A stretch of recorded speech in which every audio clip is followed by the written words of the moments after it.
Welcome back to the Rogue Wave podcast. We are joined by the illustrious Bevin, host of many a podcast, not just for Rogue Matter, but she also works with the Nacelle Company. She's got tons of web series out there. She's an actress. You're just very, very busy. You do a lot of stuff. Yeah, I mean, those Star Wars Christmas music videos can't get made by themselves. It's very true. I'm waiting for the new one that's going to star Hassan. It has to. Hassan, it has to. Come on, Hassan. This is bringing your love of Star Wars with your absolute hatred of being in a music video together it's a can't fail. It'll get us to the top. I already asked your asking price, so you haven't answered that question. Do it for the clicks and the impressions. That's right. That's right. See? I don't exist on social media, so I don't follow their rules.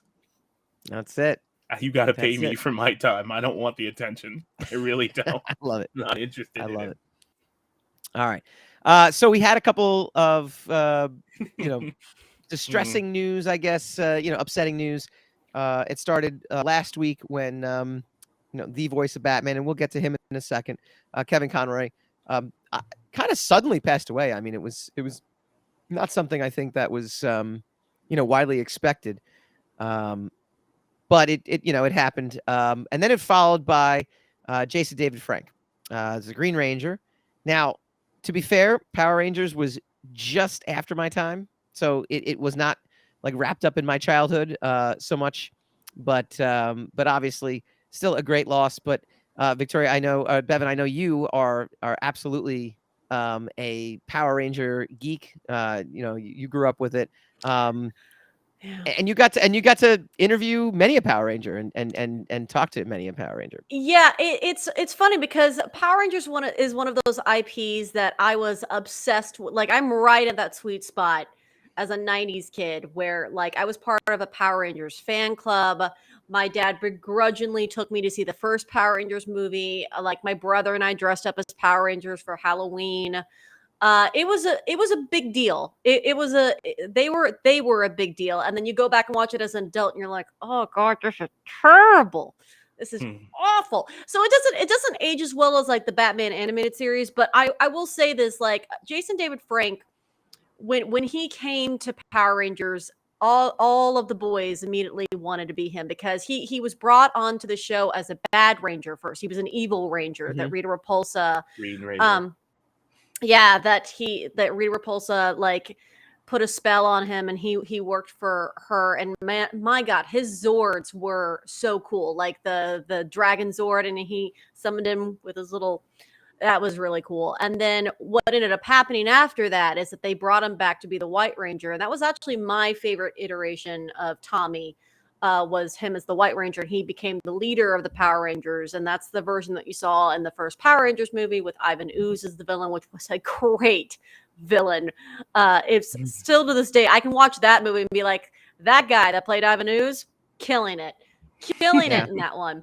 And then after that, Tommy was actually the only Jason David Frank was the one that came back to the franchise the most out of all the Rangers, probably second, followed by Austin St. John, who was the OG Red Ranger. Tommy then he went from green to white to red. So he was in Power Rangers Zero and Power Rangers Turbo, which was a movie that was terrible. But he was a Red Ranger there, and then he came back for Power Rangers Dino Thunder in the early 2000s, I think, at that point, and he became the Black Ranger for that one. And then he showed up for a couple more Power Ranger specials, and there's an epic YouTube, I didn't watch this, but in one of the Power Rangers anniversaries, because this franchise has not died. It kept going.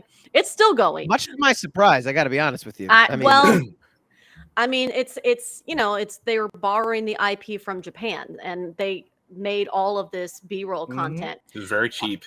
Very cheaply made. There's a whole backstory that we can get into later about what happened with the American actors that played the Rangers and why 3 of them ended up leaving because of pay, basically. But Tommy came back one more time for like a Power Rangers anniversary special with other Rangers, and then there was this one episode where he fought an evil version of himself, where he got to utilize all the powers of his current Ranger, and he he had the reputation at Comic-Cons for being very devoted to his fans. Like he was at a lot of Comic-Cons. His lines were always really long. He always stayed. There's so many people that I know in the Comic-Con community that were completely heartbroken and devastated. I unfortunately never got to. I think I did an email exchange with him once.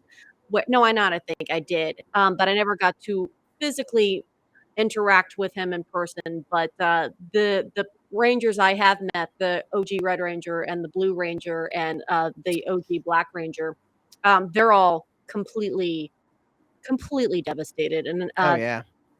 the OG Pink Ranger, Amy Jo Johnson, even went on Instagram to have like a moment with everyone, and she's like crying, and it's so sad how he died and why he died. There's new details out about it, and I'm sure it's not going to help any of the fan communities like grapple with it. It was very shocking. Yeah, no, I obviously, any kind of news like that is leaves people heartbroken. But to know,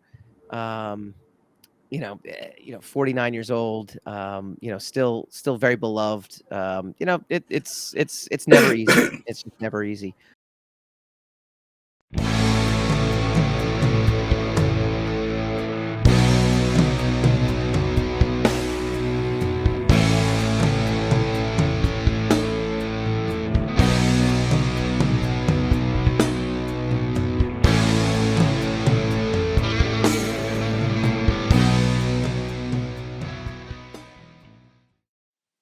Rogue Wave.